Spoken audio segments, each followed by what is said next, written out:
kwa ajili ya ujenzi. Sisi moye. Barabara mbili tumesha saini. Barabara ya kwanza inaitwa Kikamba yenye urefu wa mita 600.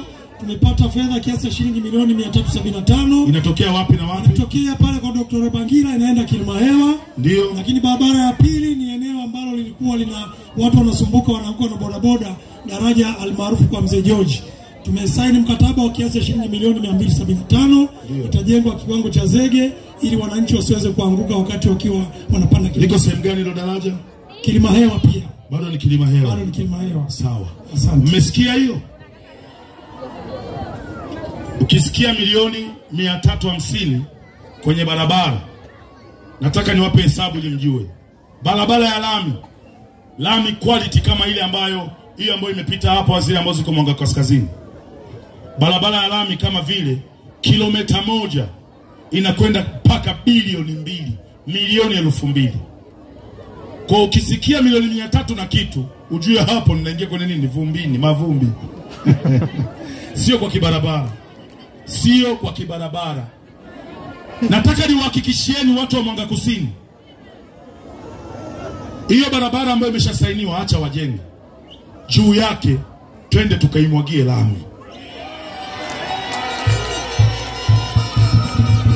Moja kati ya kazi ambayo naenda kuifanya mimi Baba Levo ni kwenda kukaa na mama yangu Samia Suluhu Hassan na kumwambia umuhimu wa kupata barabara za lami katika kata ya Mwanga Kusini na Kigoma mjini kwa ujumla. Kata ya Mwanga Kusini ndio kata ambayo iko katikati ya mji wetu. Jamani, mji wa Kigoma umegawanyika. Tusidanganyane. Ukitaka watu wa kusali, watu wa dini, waswalihina, malhaji, maustaz, ni Ujiji. Uongo kweli? Hapa Mwanga wapo malhaji na mashehe. Lakini ukitaka asilimia kubwa ya watu wa design hiyo, unaenda wapi? Ukitaka wavuvi, watu wa samaki, watu wa filma ya, watu wa kutupa ndoano, watu wa kuhaha kwenye ziwa kutafuta nyota ilipo ili warudi nyumbani, unaenda Kibirizi na Katonga. Uongo kweli? Ukitaka masharobaro, watu wa kunata, matajiri, watu wa kujisikia raha, unaenda Mji Mwema. Uongo kweli? Ukitaka vurugu, starehe, kujimimina, pombe, kila kitu, ni wapi?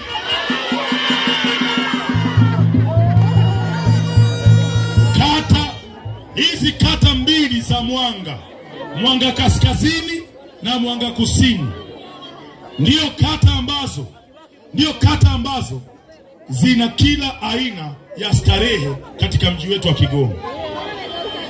Na ndio maana ndio kata ambazo zina makanisa mengi na misikiti mingi, kwa sababu inabidi watu waombewe. Kwa sababu usipoombea hao watu, utakuta hapo kila mtu ashajivuruga hapo barabarani. Uongo kweli? Sasa haiwezekani kata ya starehe, kata ya raha, kata ambayo Mwanga Kusini na Mwanga Kaskazini, ukienda Dar es Salaam ni sawa sawa na unazungumzia Sinza na Tabata na Kinondoni. Uongo kweli? Huwezi kuwa na kata za design hiyo alafu ukaenda kwa Mama Samia ukamuomba barabara ya vumbi. Haiwezekani. Ni lazima raha za Mwanga ziendane na mazingira ya Mwanga. Tunaelewana vizuri? Najua kuna watu hawataki kuelewa, lakini mimi plani yangu mimi ni kuzifanya hizi kata ziwe kata ambazo mtu akiwa Dar es Salaam akiwaza nataka chakula saa 9 usiku, basi watu wamwambie mkisho nenda Mwanga. Uongo kweli? Nataka hizi kata mbili ziwe kata ambazo zitazungusha mzunguko wa pesa nyingi za kigeni, zitapokea wageni wengi, zitajengwa hoteli nyingi, zitajengwa nyumba nyingi nzuri katika maeneo haya, ili iwe kivutio katika mji wetu wa Kigoma.